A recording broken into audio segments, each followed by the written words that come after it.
Hi, hello, happy Sabbath and Shabbat Shalom. Okay, my little experiment, if you will, of putting down these little squash seeds. Got a little skink running around there patrolling for me. That's good. They eat ants. Anyhow, so the spindly little vines are still growing, some of them. How long they'll last, I don't know. This soil, it's dark because it's got a lot of material mixed into it. So hopefully it'll be good enough for now. Oh, that's just the seed husk. I was going to say, I thought it was a root popped up. Anyhow, so these seeds, they'll either grow and continue or not. I'll have to try to lead them, very gently steer them back around here and up this trellis. This avocado tree hasn't officially died yet, but it sure isn't looking all that great. It's got buds on it, they just haven't, none of them decided to open up. So I don't know what to say. Of course, the spider plants are happy. And then I try not to overwater this plant, but I try to make certain it gets a little water now and then, because they're sensitive to how much water. My floor dweller is still dwelling on the floor. Kind of neat. It's just literally a stem that fell off there and rooted to the ground, and so it's pretty cool. Oh, it's a dead bug by a spider web. I was wondering what that was on there for. I worry about things coming along and eating my plants. Grapefruits, generally, they're looking alright. There's no aphids or mealybugs or anything on them yet. Hopefully they never will be, but you never know. Hopefully one day they'll be out growing in a real full-size greenhouse and producing grapefruits. You never know that either, but it'd be good. Of course, my spindly leafed prickly pear is getting along.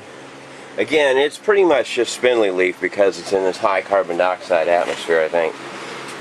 I don't think that it's this way because of how you want to say, any soil amenities or genetic mutations or anything. I just think it's doing this because of the fact that there's a lot of carbon dioxide in the air, and it makes it grow differently.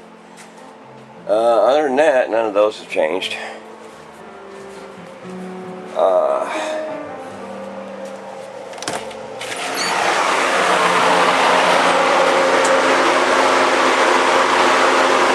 The fields,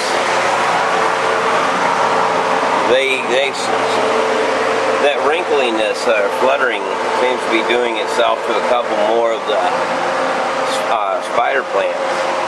Hopefully I can propagate that if it's a rare trait. Since they flower, they possibly co-pollinate one another. I don't know. There's another skink up there.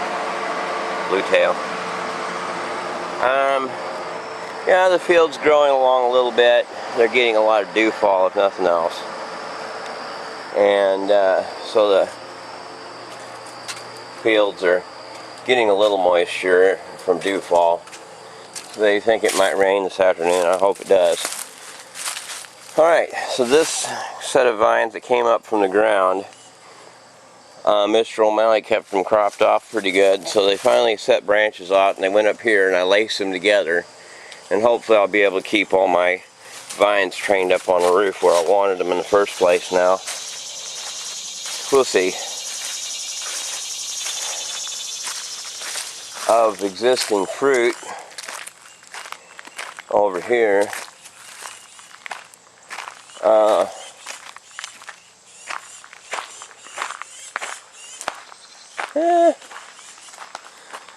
they're looking okay, I suppose. A few of them are still failing, but unfortunately, due to the way things are, I don't have any fungicide in there. I haven't given them any magnesium sulfate or anything. I don't have much in the way of preventing them from just decaying entirely. But for the most part, they're doing something. They're doing more than nothing. I expect that as long as they don't all rot at the last minute, I should get a goodly amount of grapes for the number, if not by the mass. I'm happier than unhappy. I'm happy with it compared to what it could have been, what it has been in the past. My blackberries and black raspberries, of course, have all done fruiting, so I'm not going to necessarily go down there and report on them too much because there's really not much to say. Next year's stem's growing along pretty good. Hopefully I can get it pinned down in a reasonable period of time. Once it gets close to the ground, pot it and see if I can get some more babies to grow, because I had hoped to get 5 babies to grow this year, and it looks like I only succeeded in getting 2 so far. So it looks like maybe, not doing as well as I wanted to by any means yet. I'm going to have to start putting them out though, because they're not going to do too well all crammed together. I know I want to put them, it's just not set up for them, and I'm probably just going to have to get in there and knuckle under and set it up for them. And of course the wax weed is doing really well, and them sunflowers are still doing quite well up there on top of that hill. I don't know who brought them in, from where, a bird or what, but they're propagating quite aggressively. I don't know if these are, I see some wild petunias down here. And there's a plant that's going to open up here pretty soon. I don't know what it's called, but it's going to be opening up. And the wild petunias down here all around. They're fairly short plants. You never see them very high up off the ground. They don't really stick up higher than the rest of it. Then there's these plants, whatever they're called, and they've got flowers all over, just little tiny ones. And here's a flower, and again, I don't know what it's called. I've got so many kinds of flowers here, and I don't really know what most of them are called, their names officially or even unofficially. Oh, the day flower, I didn't video that, did I? The day flowers are just swarming. That was over by the black raspberries. So yeah, and then there's another plant, I don't know what it's called. Just tons and tons and tons of little wildflowers all over down here. They're not necessarily easy to see. Of course, again, the Lespedieza's got lots of little flowers, and they're not easy to see either. So this is that sunflower. And you see it's got loads and loads and loads of little seed heads, but they're little bitty seeds too. So they pop open and their seeds just fall away. They might be technically edible, but kind of like some other, like dock, where the seeds are so small that you grind them up with the hull because there's really nothing to them.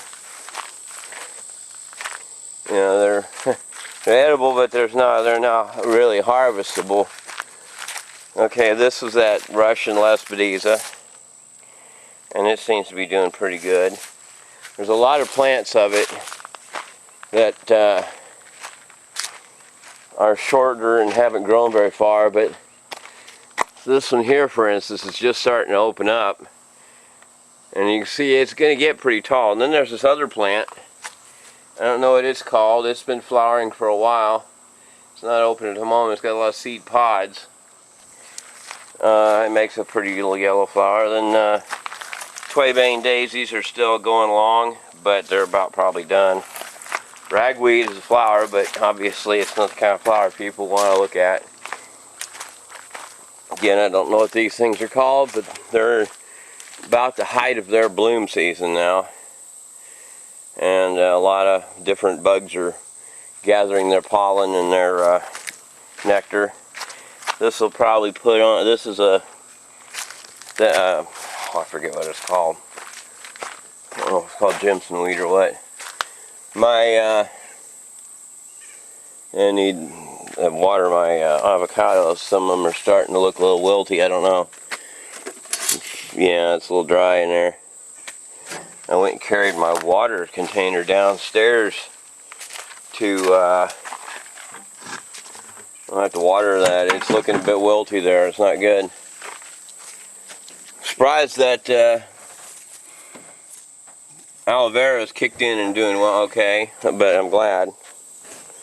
Oh, there's some rainwater here, or some kind of water here. I think that's a nutrient water mix. I'll put some of that in there. Hopefully not overdose it on whatever minerals and stuff and burn the roots and kill it. Just keep it moist without overdoing it, hopefully.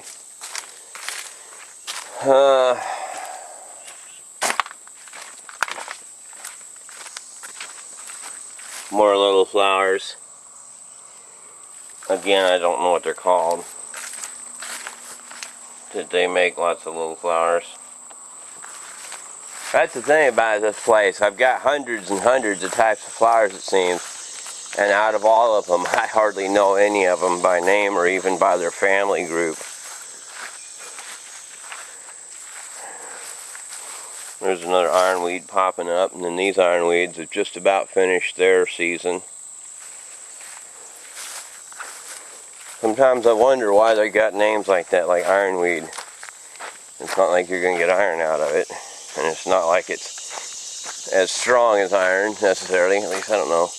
There's some goldenrods starting to open up. I might get close enough to see some down. Here's some right here. Yeah, there's some goldenrod starting to open up.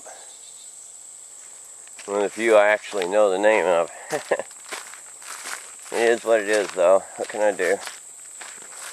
I don't remember hardly anything, so remembering the names of all these flowers is pretty demanding on my limited memory banks.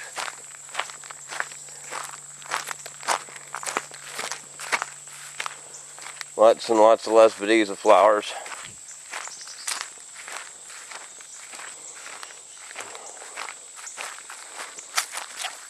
Some of the last rain. I try to keep refilling that with material, but the rain keeps washing it out. A lot of iron ore in there I need to scoop up. I'm just about ready to start getting ready to do some serious surface mining, maybe in next year. Now they think it might possibly rain this afternoon, and I would hope it does. We need all the rain we can get. These things actually got mowed down, and they growed right back up just quick as you think, can blink an eye. This is more of the rock. I don't know if you remember what it looked like, but I brought some of the rock over here. A few dozen more tons of it. Some of the bigger chunks that are easier to place and harder for the water to move. The creek has gone back down pretty much down to a bare trickle. And that's mostly coming from that spring up on that property. Now there's a spring up there above our property a ways. I don't know exactly where, but if I knew where it was, and it was on even that middle land between us and the other acreage that was the Hasty's land. Now he's sold, so I don't know who owns it now. I ain't seen nobody over there in nearly a month.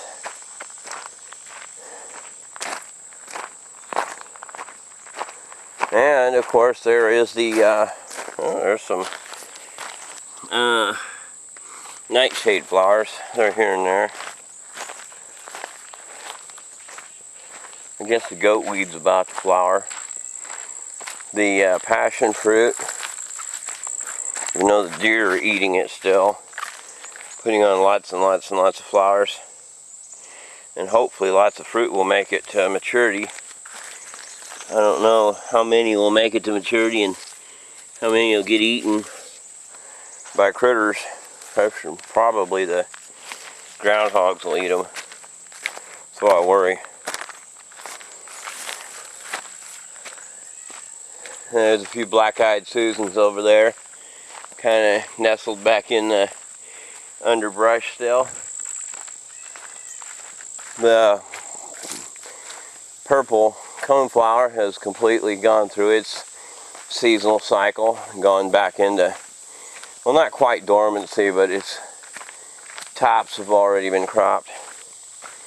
I mean, they've already gone and blossomed, and they're pretty much done. There's a little black-eyed Susan growing up in there, and a deer eating the tops off of it, but it's still flowering. There's a yellow-eyed Susan there. So yeah, a few of them survived the deer. Enough to make next year's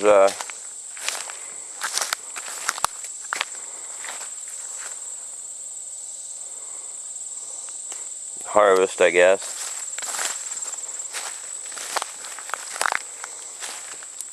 My pool is down because the creek is down, but the cattails are getting enough moisture. I don't know about the watercress. It's not dying, but it's not looking very good either.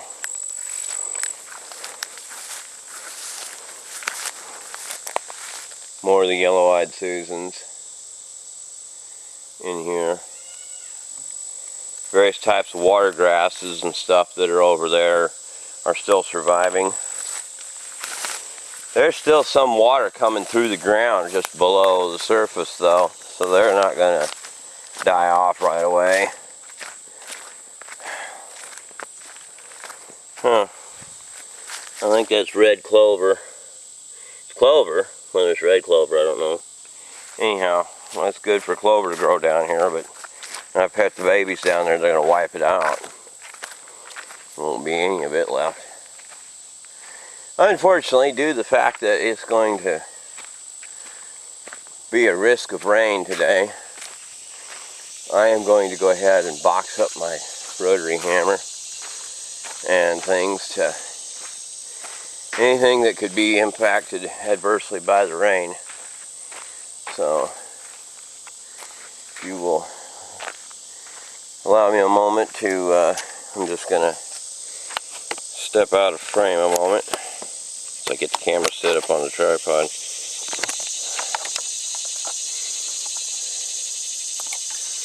Run over there and put that stuff away.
Folks know me know that if there wasn't a risk of rain, I wouldn't bother putting it away.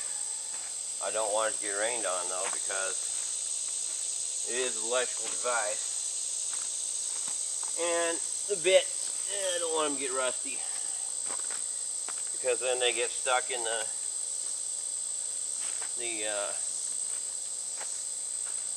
shank, and it just shortens their life a bit, damages them. Tiny pits of rust can damage these hammer bits because it makes stress points in their internals.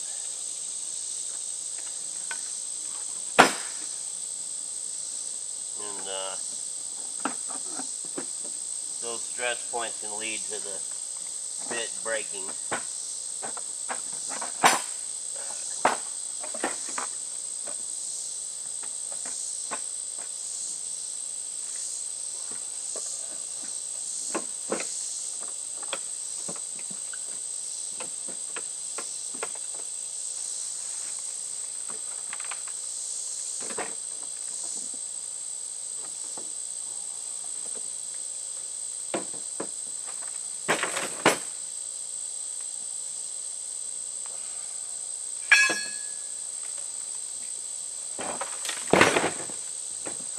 That should keep all the little electrical parts safe.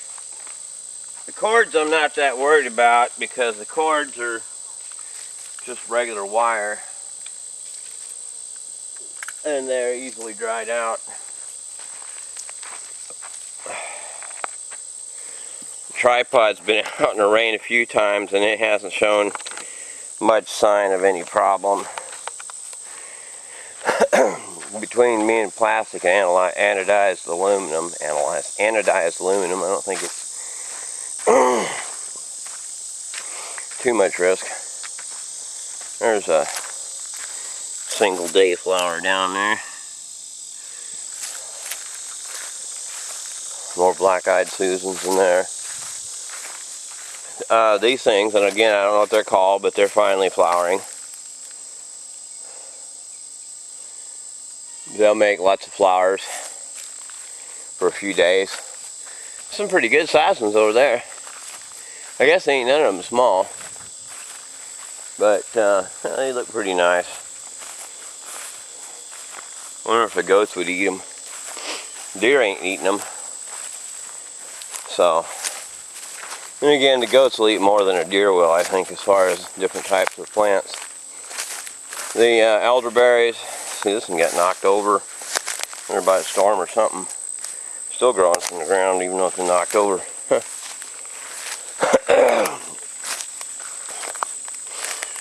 They come over here and eat the elderberries though, but some of them are so tall that, you know, it's like, I don't know, I'm standing up on this hill, so it's like 9-10 feet tall. And it's still growing. So they can get pretty big for a shrub. And it's just kind of one of them deals, they just persist, so maybe they'll persist long enough for me to fence them in and keep the deer off of them. And maybe I'll get me a crop out of them eventually.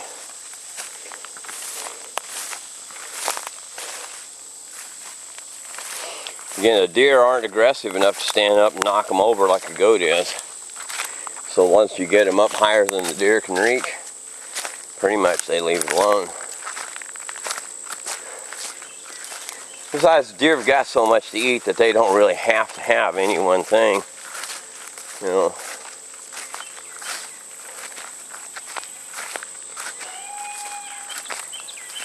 Out here, again, other than against the fence, passion fruit. It's a thistle flower over here. I don't know if it's lamb's ear or whatever. I'm not going to go back there this morning, but there's some lamb's ear, part of the thistle family, the wild lettuce family. There's little persimmons falling out of the tree here.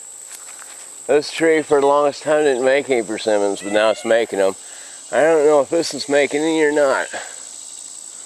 Oh well, the only reason I haven't cut them down is because persimmons can make really good wood. And they get pretty tall, fairly straight. Yeah, dilly dell. The poke's getting knocked down a little bit by the deer, or else it's coming down by its own weight, I'm not for sure. Really not sure. The deer are eating it. It's still flowering, interestingly enough. So, I think these mint flowers are just about done. The bees are trying real hard to find some though. They must really, it's a national favorite for the bees, I guess. Oh well. It's kind of strange to think a really bland, humble looking flower drawing more bees than the real pretty flashy flowers. that's pretty much it. You can see the grass come up where I've mowed it. Shot all the way up and made new heads, seeds and everything. So pretty hard to kill a stubborn grass by mowing it. You can reduce it over time. I'm not trying to though. I was actually trying to reduce mostly oh, my brain went dead. Greenbrier. So yeah, I'm going to take this out of here, and any of this timber, any of this wood that doesn't make good timber is going to make good wood ash. I'll be tearing out stumps and stuff too. That way I can use the wood ash on the various trees that need it, like the peach tree, and possibly give some to the apple tree. I don't know how it'll deal with that, but it should be alright. Yeah. Other than that though, pretty much everything down here is, because hey, if you look, you can see I've been breaking into that next piece of float boulder since I had the upper piece completely removed. And so I'm getting there a lot of time. There are a couple small pieces busted off of there. That piece is just another piece all by itself. It's just at the ground level I haven't messed with. But I broke down some of, when I'm done with it, I should be able to go straight into the bluff face, cliff face, what I'm going to say. So hopefully not too long from now I'll have it.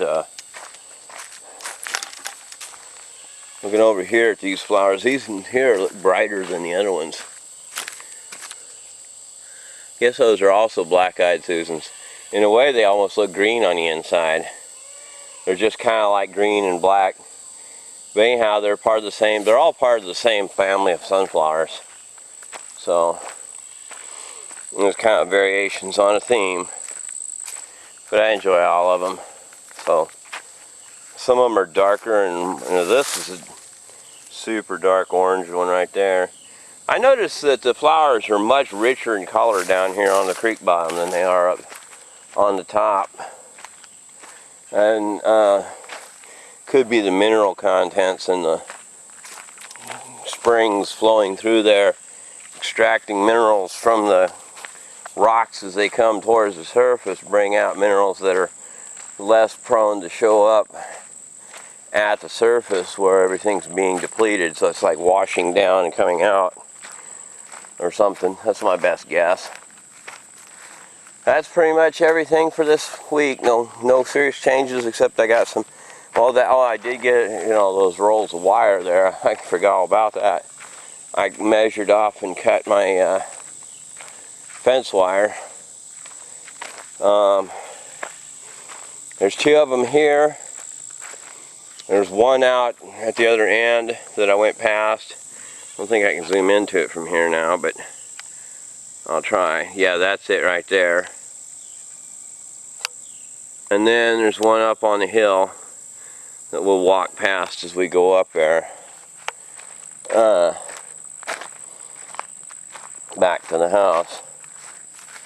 In fact, I think I'll just go far enough to video that, and I'll call that into the transmission. That'll pretty much show. All these are cut sufficiently long that they have extra on each end so that they're not by any means too short for. I've had a problem in the past of I try to cut things just exactly to what they're supposed to be, and then something or another ends up proving that I was wrong, whether it's in fact I measured them wrong, or there was some piece of the it's like measuring wrong is the #1 thing, but because that includes things like not taking into account wrapping around a post or some other situation. And then so then when I have them all done, then they end up being too short, and then I have to splice in some, and I hate when I do that. So I've cut all of my there's my power cord there. I cut all my wire at least a couple feet longer than the distance I have enough to ensure good, proper mounting. those things will end up being burnt because I brought them over the way they were, trying to grow ivy off of them, and most of the ivy was pretty much, it just sat there and died, even though I had it watered. Some tried to grow, never did see any roots, and it eventually died too. So I'm like, well, that was a failed effort. So I'll just burn them all, get the wood ash out of them, and then take that wood ash and put it on the fruit trees and anywhere else I need to mix it in. Mom and I are talking about getting some big hazelnut trees. These little hazelnut trees, they're here, but they're flowering. Okay, so next year's flowers are coming out. That's good.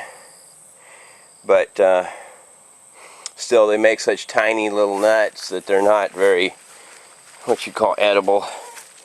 Just little lumps of wood with a speck of, they probably sprout. If you ever tried to harvest them and sprout them, they probably would, but we didn't get much out of them. No, they're not much to eat. And I didn't, she got them, I guess, as a novelty of supporting the Albert Foundation. Okay, so some of the spring growth is coming on. I say spring growth, it's fall growth, but it's the second half of the year growth. So it's about time for me to put some more wood ash on this thing, and then that'll get it through till spring. I guess I call it the spring growth because of the fact that it's the part that will have the flowers on it. The part that's growing right now will have flowers on it. The part that grew over the spring didn't. So it's important. So there's some day flowers.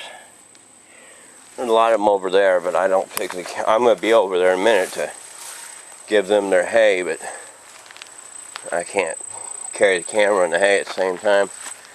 So it is what it is. Alright, we'll see y'all next report.